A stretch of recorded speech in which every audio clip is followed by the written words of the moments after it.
Hello మామ అందరికి. So morning morning మనమైతే ఫ్రెష్ అప్ అయ్యి మనమైతే టిఫిన్ చేసాం కదా బయలుదేరాం. సో టిఫిన్ తినుడు కానీ ఎట్లా చేస్తారని ఇంట్రెస్టే ఎక్కువ. సో ఆ ఇంట్రెస్ట్ తోటి అట్లా చూస్తూ ఉండిపోయిన ఎట్లా చేస్తారా అని.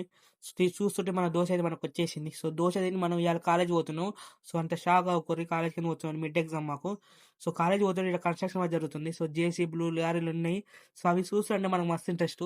సో అసలు చూసుకుంటూ పోతే మేము ఆగి అట్నే చూసుకుంటూ ఉన్నాం చేసేపు. సో అవి చూసి మాకైతే మిడ్ ఎగ్జామ్ అయిపోయింది. అండ్ మేము మా కాలేజ్‌లో ఫెస్ట్ అయితుంది. సో మాకు లేదు. మేము ఫైనల్ ఇయర్ కాబట్టి మాకు ఫెస్ట్ లేదు.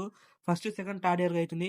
సో ఈ ఫెస్ట్‌లో మాకేం పని, మా ఫ్రెండ్స్ అంతా పక్కన రూమ్ ఉంటే ఆడికి పోయి చికెన్ వండుకున్నాం రారా అన్నారు. సో పోయిన వాడికి. సో మా ఫ్రెండ్స్ అంతా చెఫ్ అయిపోయారు. ఒక్కొక్కడు ఒక్కో తీరుగా చేస్తారు వంట. సో దాన్ని ఏం చేస్తారో మంచిగా చేస్తే చాలు. సో లాస్ట్‌కి అంతా కూర్చున్నాం.